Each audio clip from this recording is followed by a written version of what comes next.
어느 사상가가 이야기하기를 18세기는 민중을 발견한 시대요, 19세기는 여자를 발견한 시대요, 20세기는 어린이를 발견한 시대라고 표현했습니다.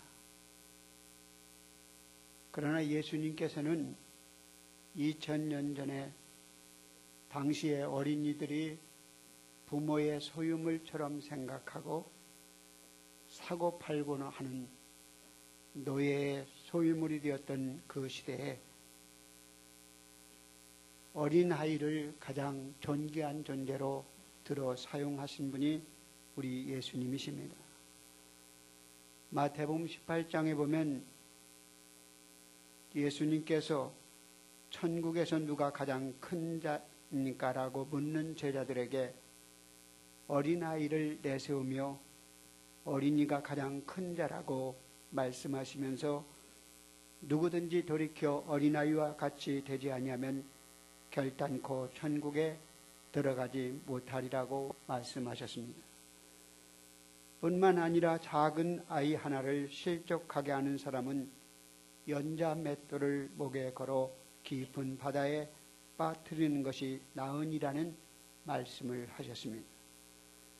우리 예수님께서 어린이의 소중함을, 귀중함을 누구보다도 가장 먼저 우리들에게 깨우쳐 주신 분입니다. 오늘 본문의 말씀은 이스라엘아 들으라라는 말씀으로 시작되어집니다. 우리는 이스라엘 백성들에게 가장 중요한 말씀인 이 세마라는 들으라라는 이 말씀의 교육은 유대인들의 결국 신앙교육의 중심되는 성경 말씀입니다. 그래서 유대인들은 다 태어나면 오늘 신명기 6장 4절로부터 9절까지를 다 암송합니다. 이것이 우리로 말하면 지금 사도신경을 암송하는 것처럼 성경의 가장 중요한 신명기의 말씀을 암송하는 것입니다. 이스라엘에 들으라는 이 말씀은 하나님의 명령이며 또 이스라엘 백성들이 반드시 순종해야 하는 계명임을 강조하는 것입니다. 하나님은 항상 우리에게 명령형으로 명령하실 때 그것은 우리의 생명과 관계가 있습니다.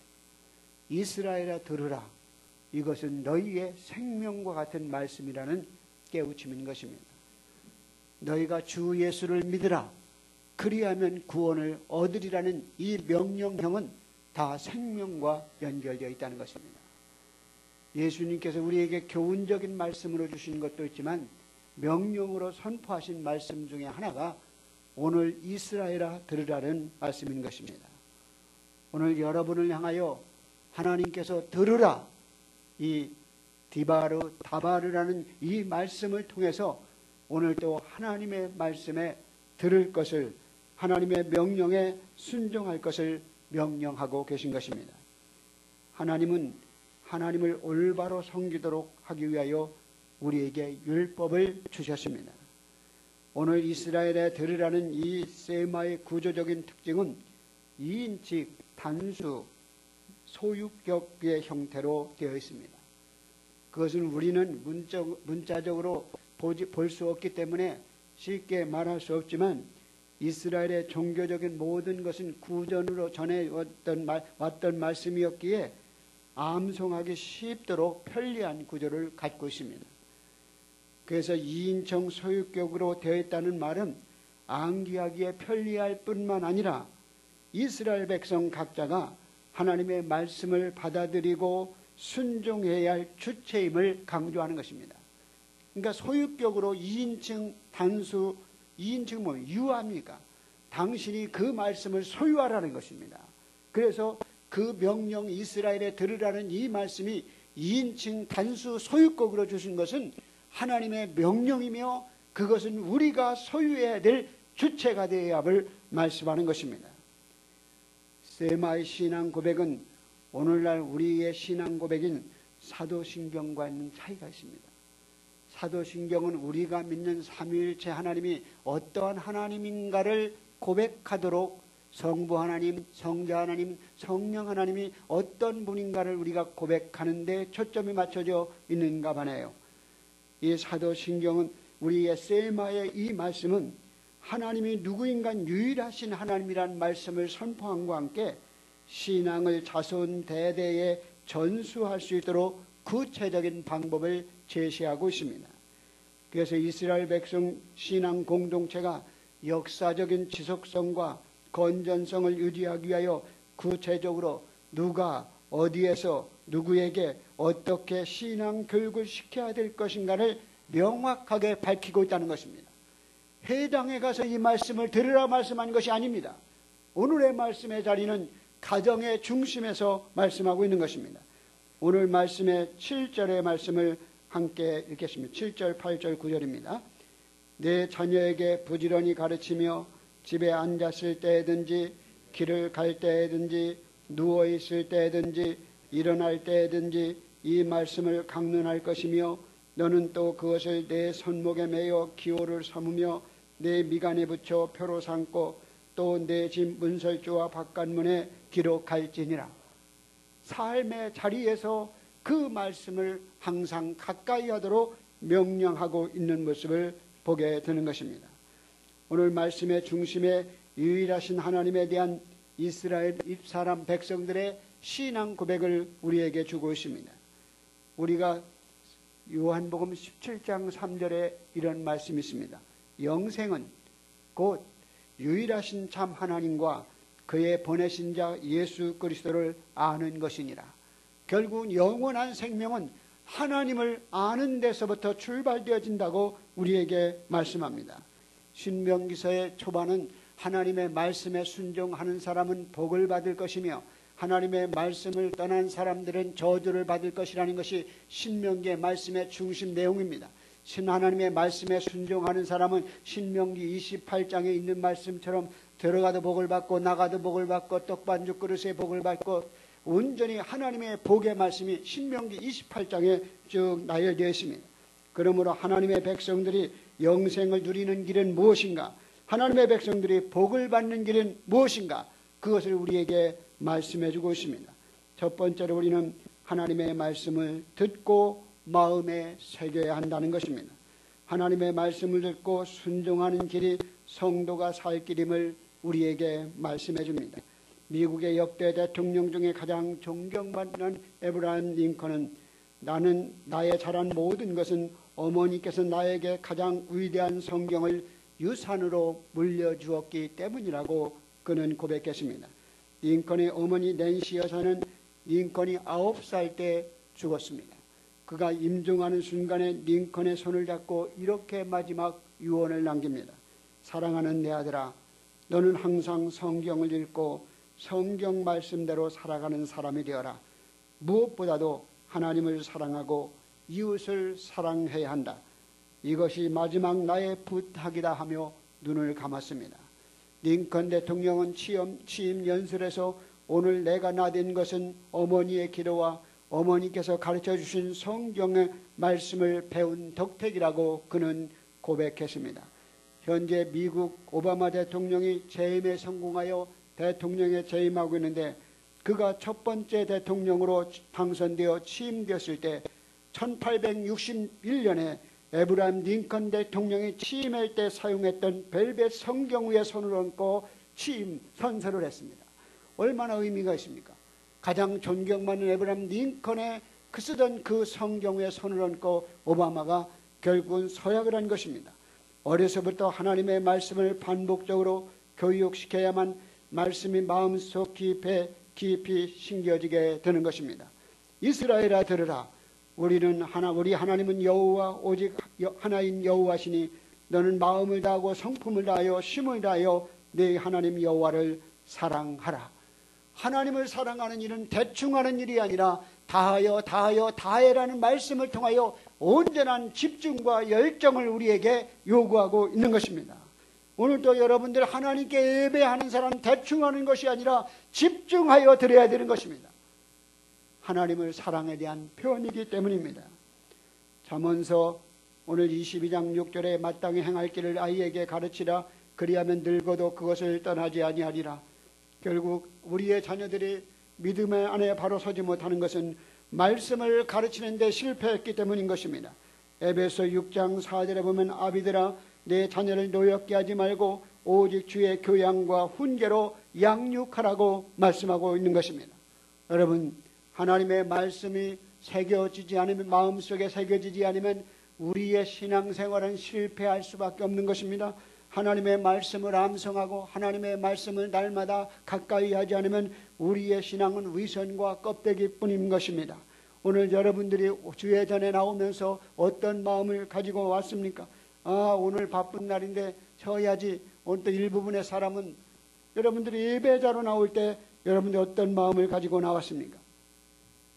요즘 우리나라 정치권을 흔들고 있는 리스트를 남겨놓고 목숨을 끊은 경남 기업의 회장인 고인이 된 성완종 씨, 그의 장례식장을 보면 거기에는 십자가 문양이 빨갛게 있었고 거기에는 성경책이 놓여 있었습니다. 그 사람은 어떻게 성실한 기업인으로서 기업을 키우려기보다는 뇌물로 정치적 공세로 기업을 키우려고 했던 사람인 것 같습니다. 성씨는, 이 사람은 한 교회의 교인이 아니라 한 교회의 장로였습니다. 그런데 한 교회의 장로로서 자살을 선택했다는 것과 또 더 나아가서 결국은 불의로 기업을 이루려 했다는 것은 우리 기독교인들로서 부끄러움을 가져야 될 그러한 모습이 아니고 무엇이겠습니까? 하나님이 주신 고유한 생명을 부정하고 하나님의 형상을 파괴하는 죄악된 행위인 자살을 선택하는 것, 하나님이 주신 생명의 가치를 소홀히 여겼던 것, 하나님의 말씀에 대적하는 행위였습니다. 그리고 하나님의 말씀을 따라 정직하게 기업을 이루어가는 것이 아니라 불의와 뇌물로 그 기업을 키워가려고 했던 그 모습은 결국 말씀과 떨어져 있는 삶이 아니고 무엇입니까? 또 얼마 전에 사건이 있었던 방산비리의 사건, 크라라 사건과 연결되어 있는, 크라라의 가수와 연결되어 있는 이규태 씨, 그 사람도 교회 장로입니다. 얼마나 부끄럽습니까? 하나님의 말씀이 그 마음속에 심겨져 있지 않았기에 결국은 신앙생활을 어떤 복을 얻는 것으로 생각하고 그것으로 자신의 어떤 목적을 달성하기 위한 것으로 생각했기에 하나님의 말씀을 멀리 떠난 삶을 살았 모습이라고 볼 수 있습니다. 하나님의 자녀들에게 말씀을 가르치라고 명령합니다. 하나님의 말씀과 계명이 교육의 내용이 되라고 말씀합니다. 디모데후서 3장 15절에 내가 어려서부터 성경을 알았나니 성경은 능히 너로 하여금 그리스도 예수 안에 있는 믿음으로 말미암아 구원에 이르는 지혜가 있게 하느니라. 인간은 범죄하여 죄성을 가지고 있지만 하나님의 형상이 우리 안에 있기에 하나님의 말씀을 자주 먹고 받아들이면 우리는 믿음의 승리를 이룰 수 있고 정직한 삶을 살아갈 수 있는 것입니다. 자녀들이 어릴수록 그 마음은 옥토와 같아서 말씀의 뿌리가 잘 내려지게 됩니다. 아이들이 중고등학교 어린 시절에 공부에만 치중하고 그가 청년이 되어서 자라서 교회에 나오기를 기대하는 부모님들이 너무 많은데 다 실패합니다. 여러분, 중고등학교 시절에 공부하는 일에 집중하고 내가 대학교 가서 교회 나와라, 그런 아이들 다 실패합니다. 요즘 청소년들이 왜 교회를 떠나 있습니까? 하나님의 말씀을 가르치는 일에 부모님들이 실패했기 때문인 것입니다. 어려서부터 성경을 가르치고 여호와를 경외하는 신앙을 가지게 하는 일은 매우 중요한 것입니다. 어린 시절에 아이들에게 말씀을 가르치고 하나님을 경외하는 사람이 되게 해야 하는 것입니다. 아이들 마음속에도요, 깨끗하고 순수하고 얼마나 정직합니까? 아이들 마음속에 보면 진실하고 순진한 마음속이 있지만 잠언서 22장 15절에 보면 어린아이 마음에 미련한 마음이 얽혀 있었다는 거예요.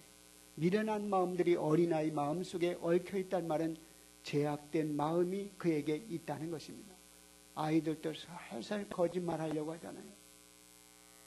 우리 가정 얘기해서 죄송하지만 우리 손자 예찬이가요. 어느 날 내가 그저께인가 TV를 보는데 와서 TV를 끄더라고. 야, 왜 끄니 켜? 그랬더니 이놈.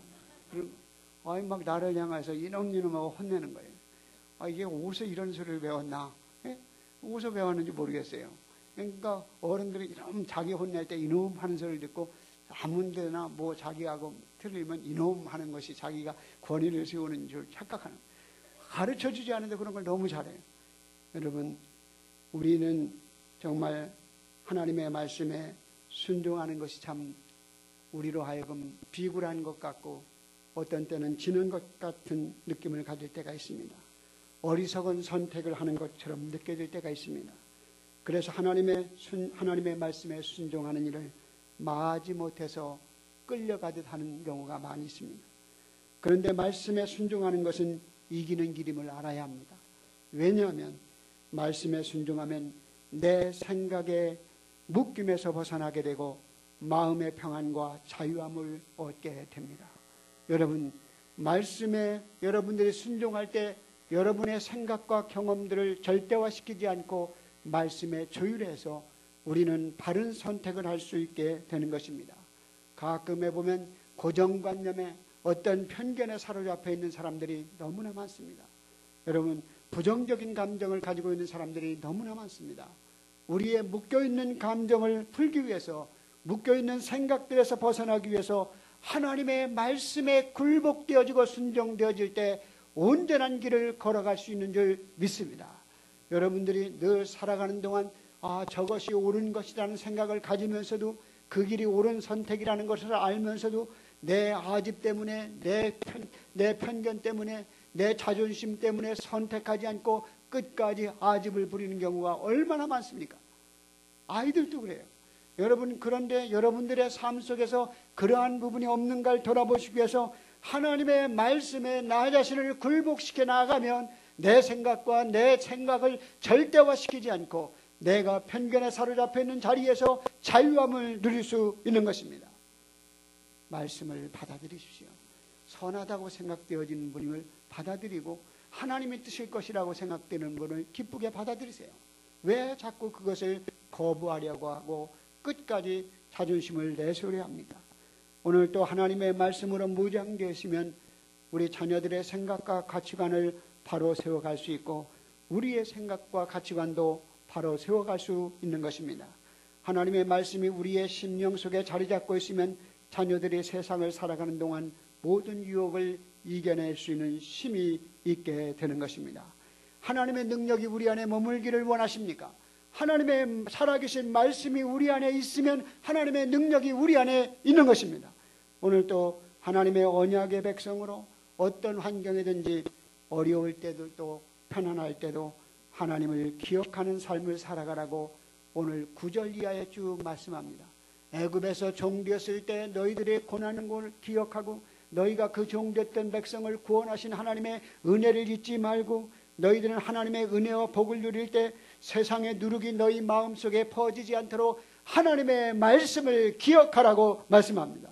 오늘 또 험난한 세상 속에 세상의 가치관이 우리를 혼란스럽게 하는 세상 속에 하나님의 말씀이 여러분들을 중심을 바로잡아 갈 수 있는 말씀을 여러분 앞에 암송하고 말씀을 먹고 말씀을 순종하는 믿음의 언약의 백성이 되시기 바랍니다.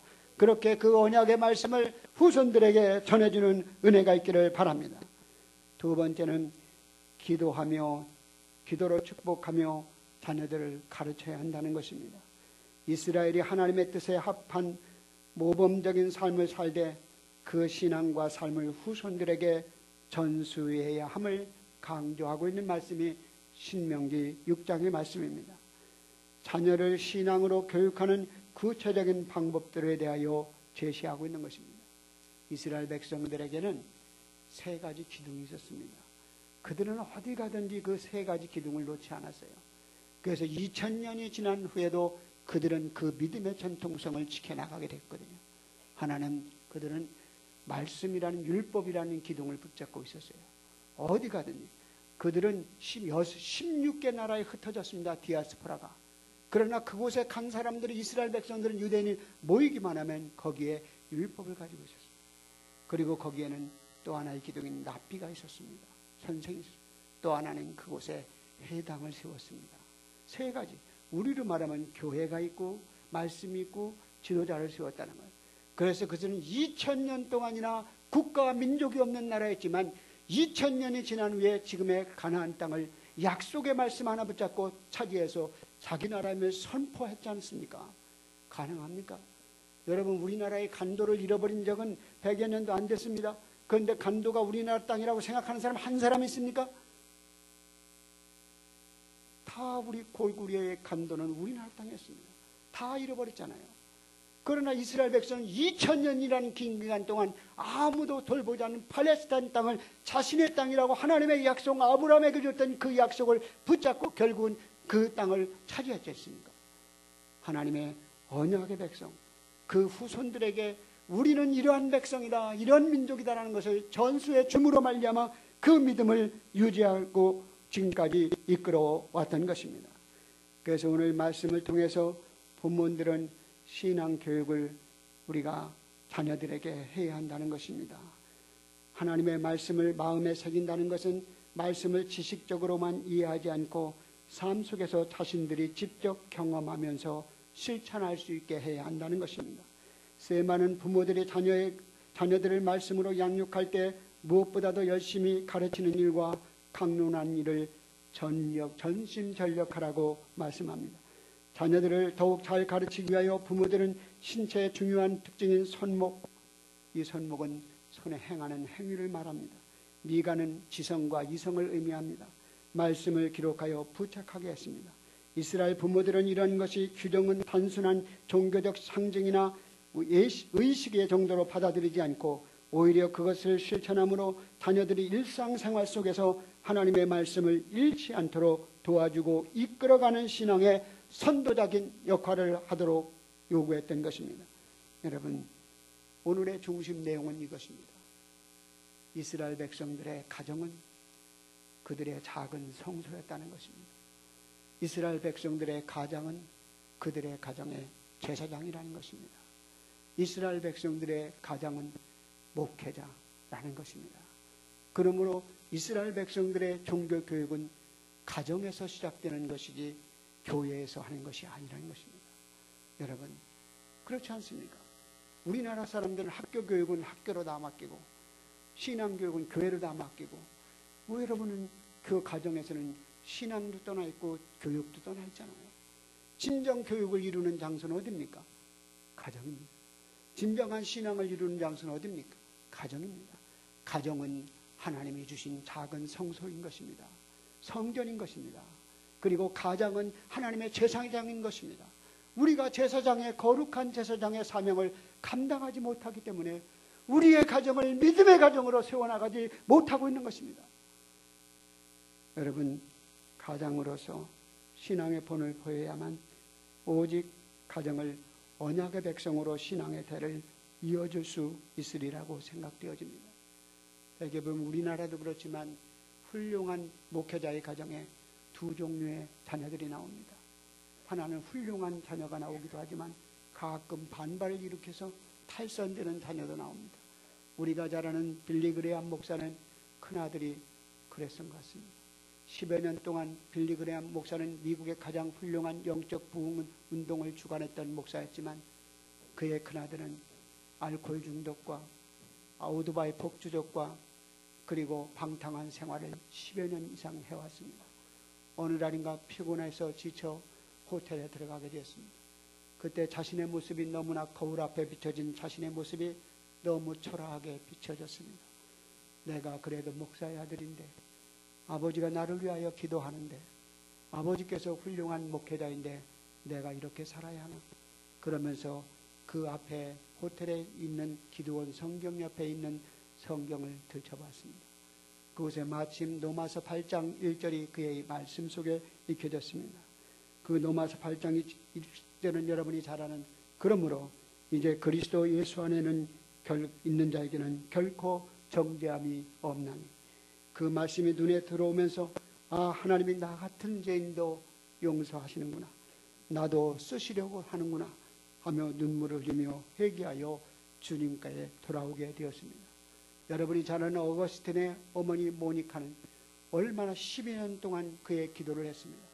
10여 년 동안 기도했을 때 기도 응답이 이루어지지 않자 목사님을 찾아가서 기도를 포기할까요? 우리 아들이 아직도 돌아오지 않습니다. 그러나 지금까지 기도했던 것을 포기하면 내년에 돌아올 줄 모르는데 왜 포기하려십니까? 그래서 목사님의 말을 듣고 계속 기도했습니다. 11년째 되는 해 그는 돌아왔습니다. 그래서 그는 결국은 훌륭한, 결국은 최고의 성 어거스틴이 된 것입니다.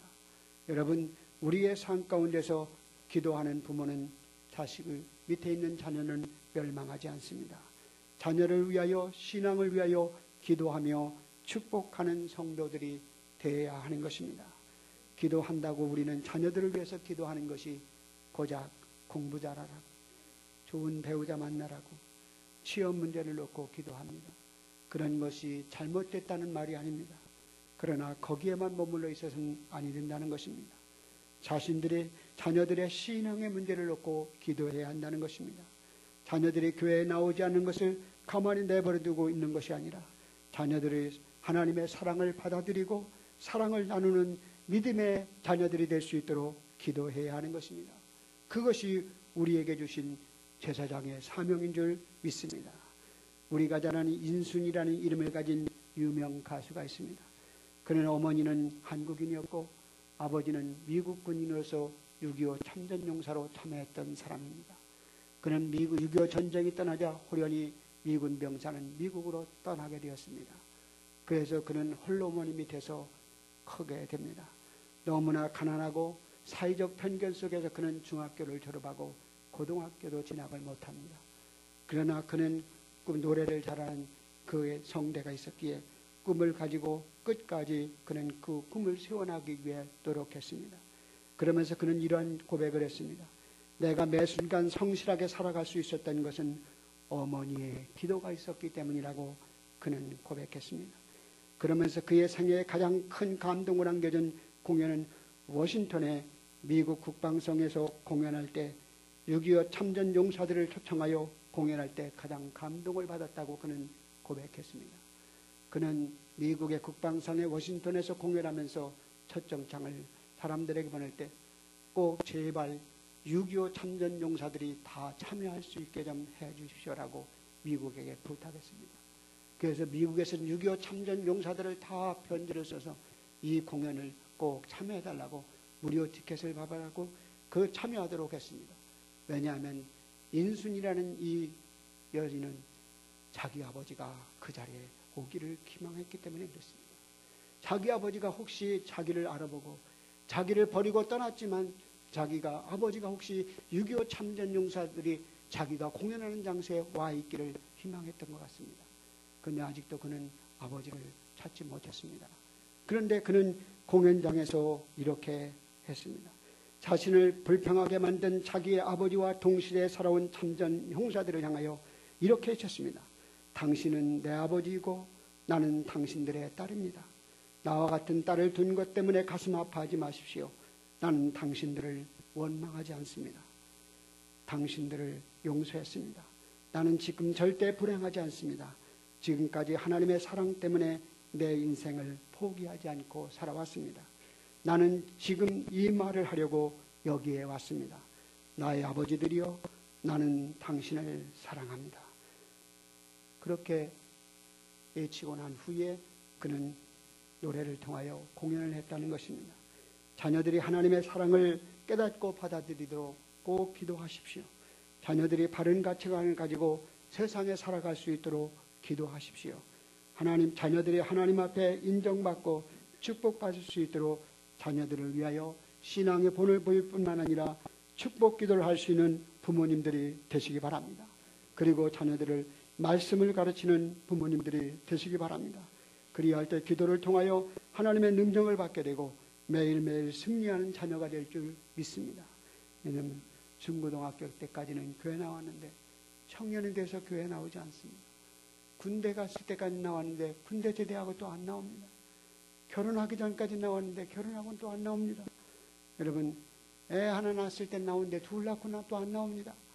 여러분 한번 깊이 여러분의 주위에 있는 사람들을 돌아보시면서 자녀들을 위하여 축복하며 자녀들의 신앙을 위하여 기도하는 우리 어린이 주일이 되시기 바랍니다. 세 번째로 하나님의 사랑으로 양육해야 하는 것입니다. 마음속에 여러분의 마음속에 무엇이 자리 잡고 있습니까? 하나님의 사랑이 자리 잡고 있을 때 하나님의 말씀을 즐겁게 순종할 수 있는 것입니다. 자녀들을 또 하나님의 말씀, 하나님의 사랑이 그 자녀들 마음속에 자리 잡고 있을 때 하나님의 말씀에 순종할 수 있게 된 것입니다. 유일하신 하나님을 섬기는 이스라엘 백성들이 마땅히 근본적인 자세는 하나님을 사랑하는 것이었습니다. 하나님을 사랑하는 것은 하나님을 섬기는 기본적인 자세로 하나님께 대한 신앙의 다른 표현이기도 합니다. 율법을 준수한다는 것은 명령이기도 하지만 하나님을 사랑하는 마음의 자세로 해야 함을 우리에게 깨우쳐 주는 것입니다. 하나님을 사랑할 수 있는 사람들이 자녀들을 바르게 사랑할 수 있고 부모가 자녀들에게 신앙의 본을 보일 수 있으며 그리고 그 자녀들은 사랑을 베푸는 삶을 살아갈 수 있기 때문입니다. 우리는 몇 해 전에 재벌 회장이 아들이 어디 가서 매 맞고 들어왔다고 재벌 회장이 폭력배들을 동원해서 보복한 사건이 있었습니다. 우리나라 유명한 재벌 회장입니다. 여러분, 그것 때문에 아직도 어려움을 겪고 있어요. 그 많은 힘이 있으면 그렇게 해주고 싶은 마음도 있었을 거예요. 자기 아들이 어디서 맞고 왔으니까 속상해가지고 족보를 동원해가지고 그런 데서 두드려 패라고. 어떻게 보면 자식을 사랑하지 않는 부모가 어디 있겠습니까? 그런데 아들을 사랑하는 방법에 문제가 있었던 것입니다. 바른 사랑을 가르쳐야 되는데 바른 사랑을 가르치지 못한 것 같습니다. 다윗의 아들 중에 아도니아라는 아들이 있습니다. 그는 압살롬의 동생입니다. 그런데 이 아들은 열왕기하 1장 6절에 보면 1장 6절에 보면 이렇게 말씀합니다. 그의 아버지가 내가 어찌하여 그리하였느냐라고 하는 말로 한 번도 그를 섭섭하게 한 일이 없었더라. 아도니아가 너무 늙어지역에 밥세바에게서 난 둘째 아들이었어요. 너무나 귀여워서 한 번도 그 아들에게 섭섭한 이야기를 한 적이 없었다는 거예요. 그런데 그 아들이 어떻게 됩니까? 나중에 다윗을 왕을 자리를 쫓겨내고 반란을 일으키는 주범이 되지 않습니까? 아버지한테 한 번도 꾸지람을 들은 적이 없는 그 자식이 결국은 아버지를 내쫓고 왕의 자리에 서려고 하는 모습을 보게 되는 것입니다. 여러분, 오늘도 우리의 삶 속에 사랑이 없이는 문제를 해결할 수 없습니다. 모든 문제의 해결은 사랑에 있습니다. 요즘 세월호 사건으로 정말 국가적으로 사회적으로 여러 가지 치유되지 않는 어려운 문제들이 있는 것 같습니다. 우리의 이웃과 진정하게 소통을 이룰 수 있는 것은 정치가 아니라 기술이 아니라 진정한 사랑에서만 소통이 이루어지는 것입니다. 그런 부분에 있어서 부족한 부분이 있는 것 같습니다. 하나님은 죄의 문제를 십자가의 사랑으로 푸셨습니다. 풍성한 삶을 원하신다면 사랑에 품어야 하는 것입니다. 하나님의 사랑을 받아들이고 그 사랑을 전해야 하는 것입니다. 문제 아이가 있는 것이 아니라 문제의 부모가 있을 뿐이라는 이야기가 있습니다. 자식을 사랑하지 않는 부모는 이 세상에 아무도 없습니다. 문제는 사랑을 자녀에게 전달하는 방법이 잘못됐기 때문인 것입니다. 우리들은 얼마나 어린이들에 대하여 무관심하고 어린이들과의 약속을 지키지 않고 우리가 상처를 줄 때가 너무나 많이 있습니다. 자녀들을 인정하고 칭찬하고 격려할 뿐만 아니라 온전히 미래의 주인공인 이 어린이들이 결국 이 국가를 이끌어가고 한국교회를 바르게 이끌어갈 수 있도록 여러분 사랑으로 믿음으로 말씀으로 기도로 자녀들을 양육하는 가정이 되시고 교회가 되시고 여러분의 삶의 현장이 되시기를 주의 이름으로 축원합니다.